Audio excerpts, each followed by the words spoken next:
Hi, everyone. My name is Abby Lindquist, and I'm the Commissioner of Apprenticeship for the Department of Workforce Services and Apprenticeship Utah.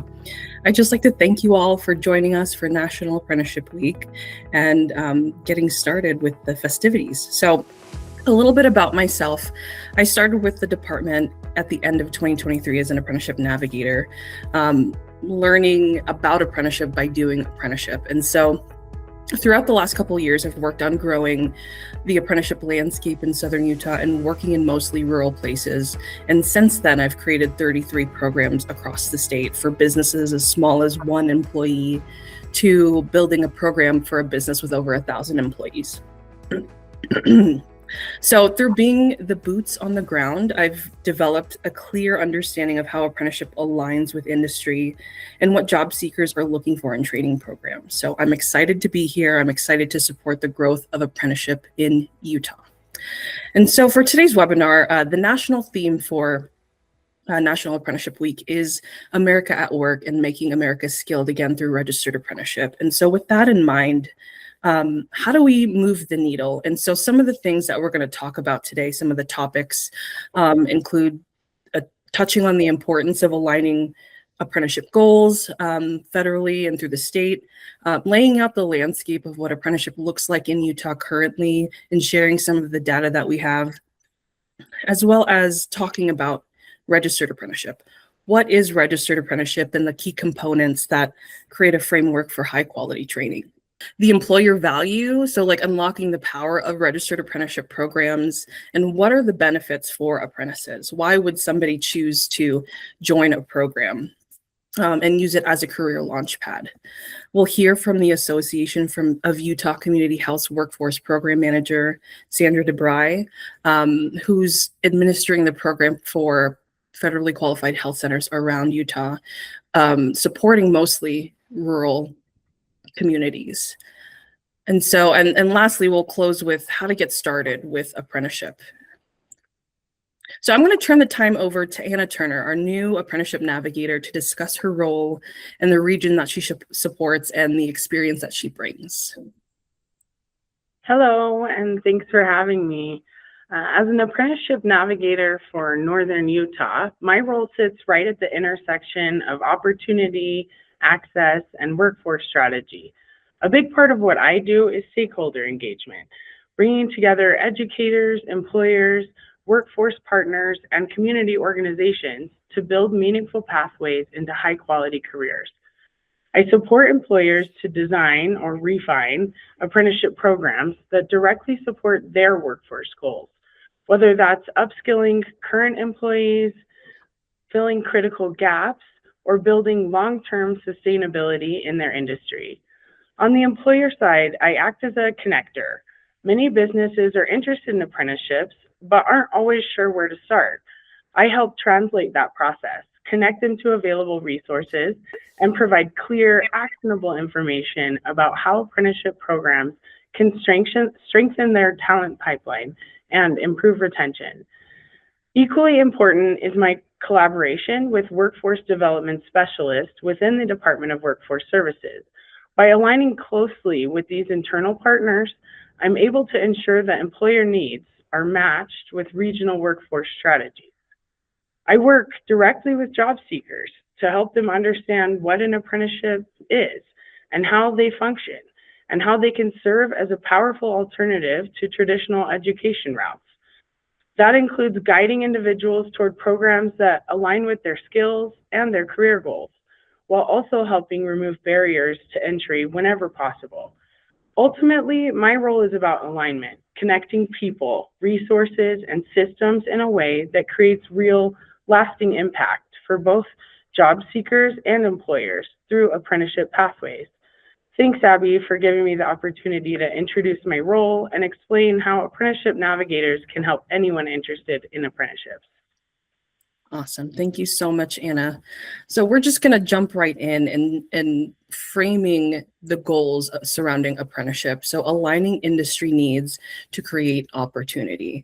And so the foundation of apprenticeship growth really lies in that alignment to create those opportunities. And this administration has a goal of reaching 1 million active apprentices throughout the nation, of which we're currently at 700 roughly 700,000 apprentices.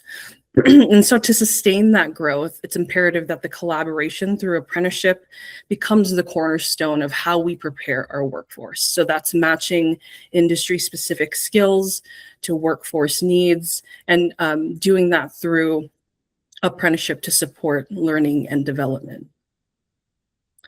So I'm going to go to the next slide. So here's a snapshot of the landscape here in Utah and how Utah is contributing to that overall goal of 1 million active apprentices. And so we currently have 5,337 apprentices in Utah, of which are part of roughly 300 registered programs. And so the average apprentice wage upon completion is $24.69, which is really interesting because this wage is higher than the states that are leading in apprentice numbers, like California with 75,000 apprentices, and Texas with 41,000 apprentices. In the state of Utah, in the last year, there's been roughly 1,800 new active apprentices in the state of Utah. And part of that growth came from the Utah State Board of Education's Utah Registered Apprenticeship Program for Teachers, or the URAPT program. And that program has had 27 apprentices and 38 pre-apprentices. And so that program has helped support the growth of educators, which supports the schools in our communities. We've also processed 19 employer incentives and supported 344 apprentices with apprenticeship grant funding, helping them launch into their programs, which is really exciting numbers. And I think it shows that we have room to grow, and the momentum is there to do so. And so jumping right in to what is a registered apprenticeship program? These are the 5 core components of every registered apprenticeship program that's registered with the Department of Labor. And so registered apprenticeship is a training structure that involves collaborative learning through mentorship, standardization of processes to ensure that we're streamlining the environment for learning industry-specific skills. This includes retention components, which leads to nationally portable credentials. And so, number 1, employers are the foundation of every program. Apprentices are hired day 1, and so employers are able to structure their program to ensure that it aligns with their mission and their workforce goals.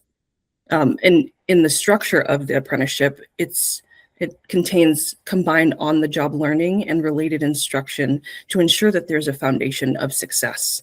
And so allowing industry to be really specific with how they want their workforce to be trained. And this opens up the opportunity for employers to focus on finding the right fit for their team rather than somebody with specific skills.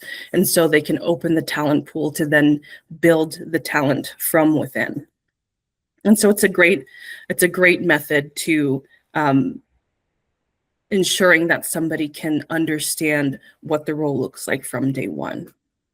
And so the on-the-job training is supported with a mentor. And so this is a great opportunity for somebody who's currently working in the business to be a leader and teaching their skills.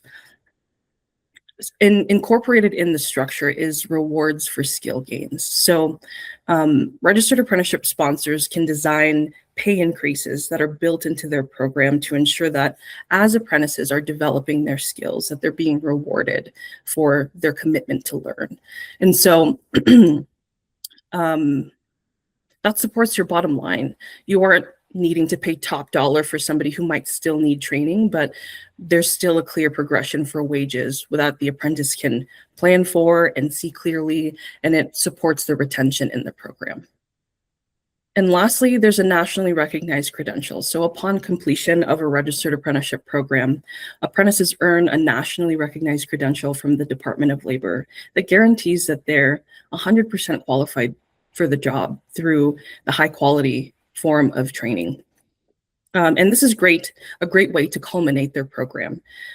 This can even support occupations that don't normally have credentials or certificates upon gaining experience, like construction craft laborer or even dog training. And so this is something that the apprentice can take with them wherever they go, making them be able to market their skills to another employer if needed. And so with that, I just would like the participants of this webinar to consider apprenticeship as a tool rather than a box that they have to fit in. And so these are some of the most common pain points that I've seen working as an apprenticeship navigator in the communities that I've served. And so I'm just going to touch on a couple of these and show how apprenticeship can really be a solution. And so if you're experiencing a workforce need related to your workforce retiring, or and you're struggling with having a plan to transfer knowledge. You don't want that knowledge to leave with your retiring workforce. Apprenticeship can be a great solution because it really formalizes information transfer. And so taking mentorship with the person that will be retiring soon and having them teach a new employee or even an incumbent employee those skills, you can ensure that your secret sauce isn't going to leave with them when they retire. Another one that I've heard is that there's a lack of qualified candidates. And so working in rural Utah, where the talent pool for specific technical jobs can be really, really small, it might lead to employers not being able to fill certain roles, affecting their productivity. And so using apprenticeship can help you hire for aptitude and build your talent versus buying your talent. Another one, limited internal career paths. And so leaning back onto the mentorship piece, if somebody in your company is interested in being a leader or a manager, but there aren't any open positions, mentorship is a great stepping stone into becoming a leader at the business, providing training, providing guidance to an apprentice for their learning. And so it allows them to be prepared for those next roles by offering those opportunities for growth. And lastly, I'll talk about local talent competition and poaching. And so this is one that I've seen specifically here in Southern Utah, where manufacturing is really prevalent. And so there's a high need for maintenance technicians in the field. And I've heard of an employer at one company stealing, a highly trained maintenance technician from another employer that's just across the street. And while this is a great way to address immediate need, I think the ecosystem surrounding that occupation will change drastically. So you're driving up the cost of that specific occupation. And it's just going to lead to more problems in the future. And so rather than driving up the cost of that occupation and still leading to shortages, employers can implement a registered apprenticeship to an incumbent employee that is reliable, has an interest to grow within the company, to fill that role, to learn from the current maintenance technicians. And so these are great ways to look at apprenticeship. Not rather than being proactive about workforce needs, apprenticeship allows you to be proactive and anticipate workforce pain points and how you can really address them. So leading into that, if I haven't already convinced you to create an apprenticeship program, here are a couple other key points to simplify registration. And so there's a lot of there can be a lot of anxiety about what the registration process looks like. Is it going to be a lot of paperwork? And so the Department of Labor has made a commitment this year to ensure that within 30 days of program submission to the Office of Apprenticeship, that they'll be approved or registered within that 30-day window. And so I think that supports the ability to launch a program quicker and affect your workforce needs. So you'll be able to start your training that much faster. Another thing is, like Anna mentioned before, that you'll have support of apprenticeship navigators to really help you quite literally navigate the process of registration. So our continued collaboration with the Office of Apprenticeship means that we understand some of the high quality components that they're looking for and the format that they're looking for to ensure that once that program is submitted, that there's less back and forth between changes and updates that need to be made and to ensure that the program is approved. And like Anna mentioned before, our navigators are knowledgeable about our DWS resources. So if apprenticeship is something that you're working on, but then after your program is registered, need help with recruitment, the navigators can really help you figure out what those resources look like. And lastly, you'll be part of a network of stakeholders that are committed to workforce development and strengthening the apprenticeship system. So whether you're thinking about apprenticeship or just registered your program, or even you've had a program and you want to update it, you have a network of partners that can help you gain insight for your program, discuss barriers, and strategize how to move forward and continue to innovate your training.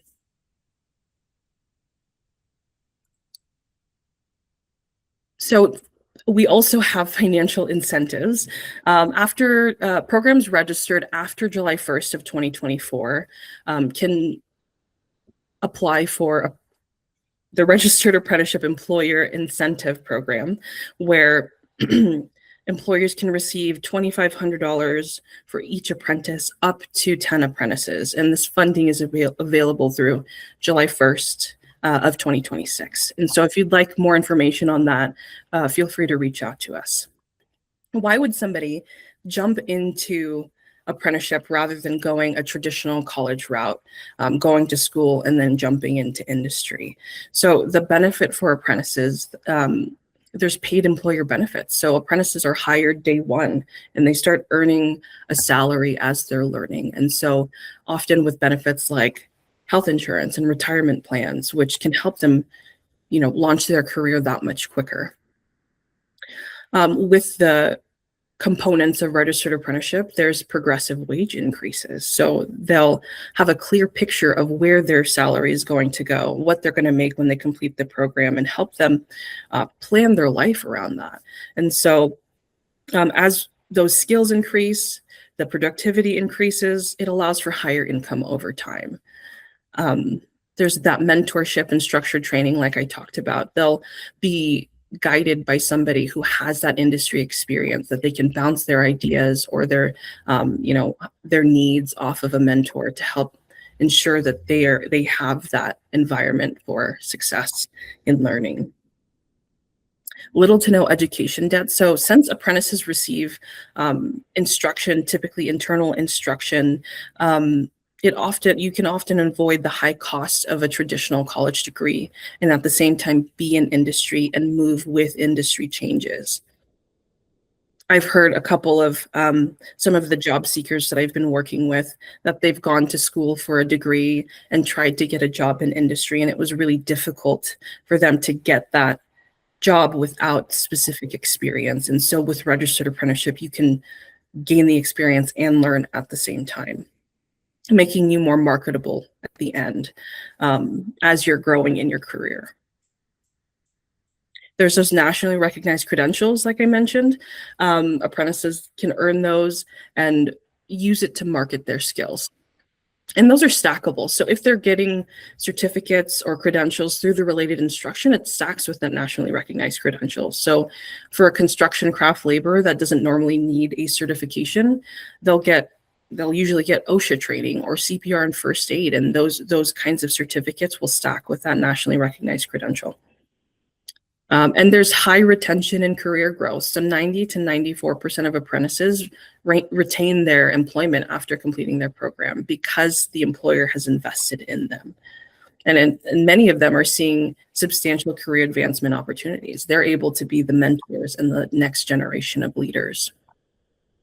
And lastly, there's the lifetime earning potential. So on average, graduates of registered apprenticeship programs receive over $300,000 moreover in their careers than their peers who didn't go through a program. And so tying this all together, we're going to hear from Sandra DeBry, the workforce program manager at the Association for Utah Community Health.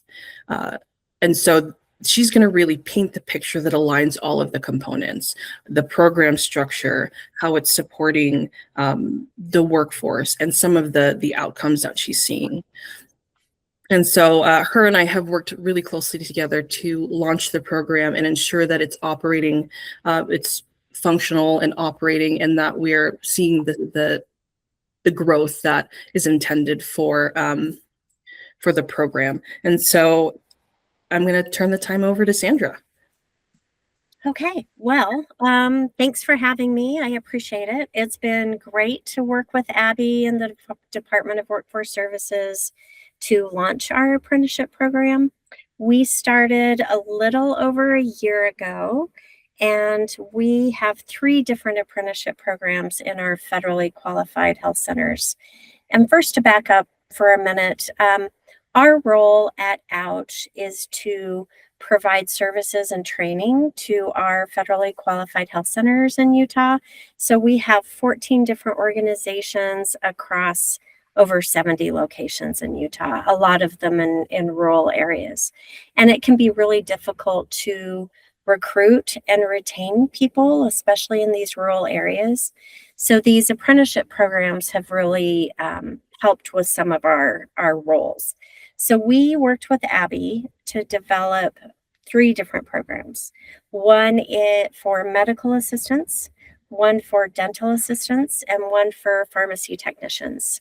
Right now we have programs in 7 of our federally qualified health centers. Most of those 7 are in rural areas. And then we have about 20 apprentices at this point. Most of them, even though we started out with the pharmacy tech program, most of our apprentices are in the medical assistant program. I think we have 2 pharmacy techs, we have 3, maybe 4 dental assistants, and the rest are in the medical assistants programs. Some of the issues that our health centers were facing before we started the apprenticeship program, and keeping in mind our program's still new, so we don't have solid data that I can share in terms of outcomes or that sort of thing.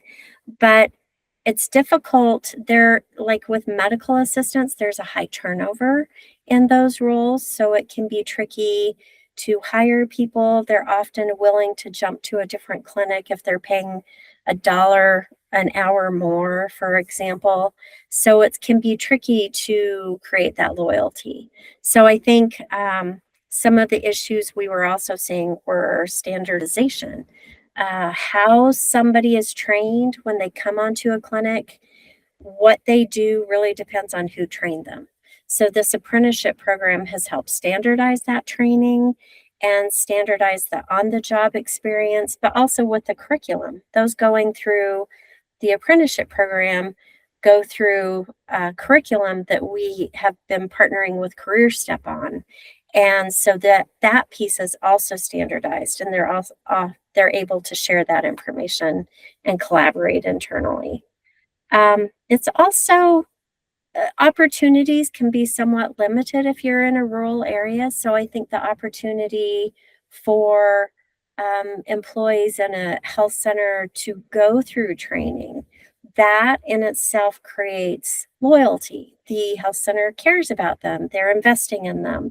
And so by allowing them the time and the ability to go through that training has made a big difference as well and provides that structure. Some of the partnerships, one of the things that Abby and I talked about is how has leveraging partnerships helped with the apprenticeship program? I think one of the big things that it's created, we now have this network, like working with Career Step. They connected me to organizations like my own in other states that had started apprenticeship programs.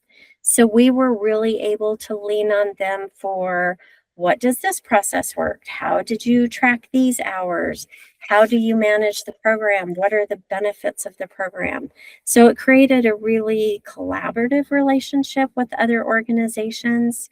and it's given me a place to go and troubleshoot when I'm encountering a problem, or how do you meet this issue? Then we've been able to collaborate with others in that way.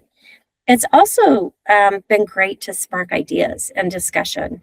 Abby and I and some of the health centers have talked about how to engage with high school students, especially in rural areas. Getting providers to work in rural areas, recruiting providers outside of those rural areas is difficult. But if you can grow your own, which in a rural area, if you get somebody when they're young interested in healthcare and becoming a provider, they go off and get their education, they're much more likely to come back to that rural area and provide care for their own community. So we've talked about ideas of how to reach high school students, how to do pre-apprenticeship programs so that we can get people involved early on and keep that talent pool in that community. So it's created some of those different opportunities. Abby, what other questions do you have for me? Can you talk about the funding? How has the funding supported the growth of the program, especially with a federally qualified health center that works on a sliding fee scale? Yeah. So the funding so far, the way that we funded the apprenticeship programs, Abby's program has had funding to pay for the tuition, and for some for the on-the-job matching reimbursement wages. So given how strapped funding is for federally qualified health centers, that's been priceless. I mean, many of these wouldn't have pursued it if the funding wasn't available. And we will look at, if the funding dries up, then we will look at other opportunities, possibly cost sharing opportunities. We would look at grants to be able to pay for that. But if the health center were to pay for the entire tuition at once, that would have been really difficult. Some health centers, for example, have brought on 3 apprentices at one time. So that would be really tricky to pay for the tuition for all 3 of those apprentices. So that's been invaluable at this point to launch the program. In terms of sustaining the program, I think what we might need to look at is being one clinic being able to, if we do create some sort of cost sharing program, or if they have to, or if we end up paying for all of it, I don't know what this will look like, but we might end up starting more slowly and bringing on just one at a time and using a previously trained apprentice to be their preceptor. So we'll have to look at different models like that. But the grant funding from the Division of Workforce Services has been huge. Awesome. Well, thank you so much, Sandra, for your time and your partnership. It's been a learning curve for both of us to create such a large program to support the health centers across Utah. And so I'm excited to see how that program develops and what we're going to do in the future. Yeah. Oh, it's been fabulous. The partnerships we've created have just been great, and it's been lovely to work with your group and you. Thank you. I appreciate that. Okay, so I appreciate you taking the time to join us and painting that picture of how, the program was started, what it looks like in operation, and kind of where it might go, and some of the things to think about, especially with funding.